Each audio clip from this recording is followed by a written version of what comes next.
Bienvenue dans les exigences durables expliquées aux TPME.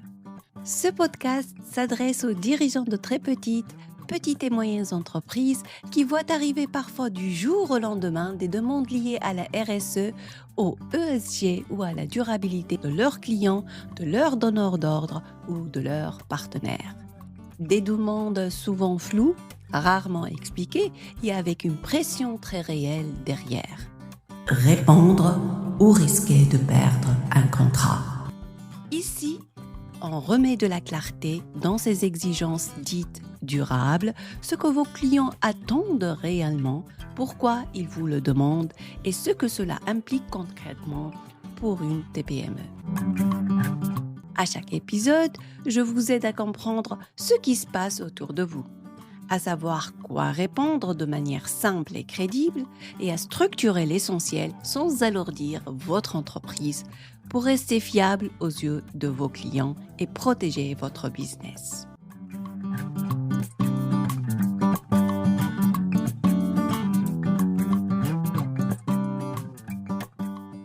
Le mot réglementation fait peur et c'est normal. Dès qu'on prononce le mot CSRD, beaucoup de dirigeants de PME ont la même réaction. Ils imaginent des obligations lourdes, des tableaux interminables, des rapports qu'ils n'ont ni le temps ni les moyens de produire. Et très souvent, ils se disent « De toute façon, ça ne me concerne pas ». Sur le papier, ils ont raison. La CSRD ne s'applique pas directement à la majorité des TPME. Mais dans la réalité terrain, s'arrêter là est une erreur. Parce que la CSRD ne change pas seulement ce que les grandes entreprises doivent faire, elle change surtout ce qu'elles attendent des autres.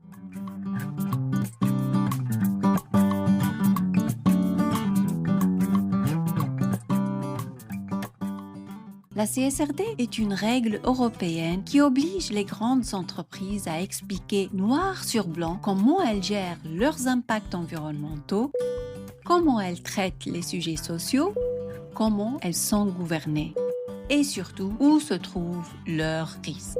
Pas seulement chez elles, mais dans toute leur chaîne de valeur. Et la chaîne de valeur, ce n'est pas un concept abstrait réservé aux consultants. La chaîne de valeur, c'est leurs fournisseurs, leurs sous-traitants, leurs prestataires, leurs partenaires opérationnels. Très souvent, c'est vous. Concrètement, vos clients doivent aujourd'hui être capables de répondre à des questions comme « Avec qui travaillons-nous exactement ? Est-ce qu'il y a des risques sociaux ou environnementaux chez nos fournisseurs ? Est-ce qu'on peut le prouver si on nous le demande ? » Et quand ils n'ont pas la réponse en interne, ils font ce qu'ils peuvent faire de plus simple. Ils vous posent la question. La CSRD ne se manifeste jamais avec un courrier officiel. Elle arrive par un questionnaire fournisseur, par une plateforme ESG, par une demande de documents ou par une question posée au détour d'un appel d'offres. Souvent, c'est une phrase anodine. Vous pouvez nous expliquer comment vous gérez ces sujets ? Et là, beaucoup de dirigeants bloquent. Pas parce qu'ils font mal les choses, mais parce que rien n'a jamais été formalisé. Tout est dans la tête du dirigeant, dans l'habitude, dans l'oral. Or, la CSRD transforme une logique implicite en logique démontrable. Ce que vos clients attendent réellement de votre PME, c'est un point essentiel. Vos clients ne vous demandent pas d'être, entre parenthèses, des CSRD conformes. Ils savent très bien que vous n'êtes pas soumis à la réglementation. Ce qu'ils cherchent, c'est autre chose. Ils veulent savoir si votre manière de travailler est claire, si vos pratiques sont stables, si vos réponses sont cohérentes et si ce que vous dites peut être expliqué et répété. Ils ne veulent pas un rapport ou un label ou une transformation complète de votre entreprise. Ils veulent de la lisibilité. Beaucoup de dirigeants adoptent une stratégie d'attente. On verra quand on me le demandera.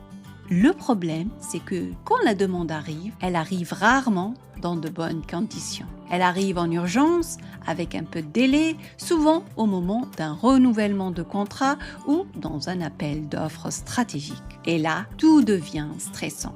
Anticiper ne veut pas dire tout faire, anticiper veut dire comprendre ce qui peut tomber, repérer les zones sensibles et structurer l'essentiel calmement. La CSRD n'est pas un objectif, c'est un révélateur. C'est un point fondamental. La CSRD n'a pas été conçue pour les PME, mais elle révèle très clairement où les risques se trouvent. Elle met en lumière les dépendances critiques, les pratiques mal maîtrisées, les zones floues et les sujets que personne ne pilote vraiment. Vue sous cet angle, la CSRD devient une grille de lecture. Elle pose des questions très utiles. Où suis-je vulnérable? Où suis-je dépendant d'une seule personne? Où est-ce que je perds du temps faute de règles claires? Où est-ce que je subis au lieu d'anticiper? Et très souvent, ces zones correspondent aussi à des pertes de productivité, des tensions internes, des décisions prises dans l'urgence. Soyons très clairs, une PME n'a pas besoin de produire un reporting CSRD ou de faire une analyse de matérialité complète ou de tout mesurer. Elle a besoin d'un minimum de structure, d'un langage compréhensible et de preuves simples et cohérentes. Et c'est exactement là qu'un cadre comme le VSME prend tout son sens. Le VSME permet de mettre des mots sur ce qui existe déjà, de relier des pratiques et des preuves, et de répondre aux demandes clients sans s'improviser.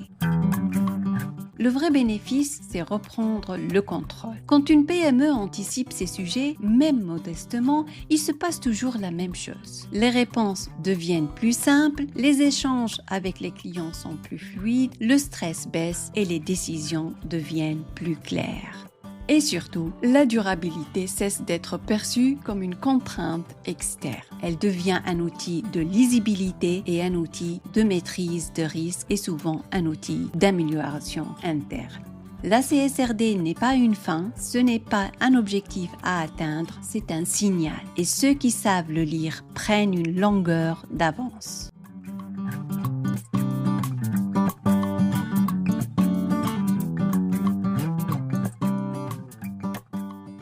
Dans les prochains épisodes, on continuera à descendre encore plus concrètement dans votre réalité de dirigeant. Si en attendant, vous recevez des questions sur vos matières premières, vos fournisseurs ou vos pratiques et que vous ne savez pas comment y répondre simplement, vous pouvez me contacter sur LinkedIn, Souheh Belhaj Massoud, ou via mon site web www.ecofluentsolutions.com. Votre situation est loin d'être unique et il existe toujours une façon simple et réaliste d'avancer. Je suis Souheh, merci d'avoir écouté cet épisode de Les exigences durables expliquées aux TPME et à très bientôt pour la suite. Au revoir.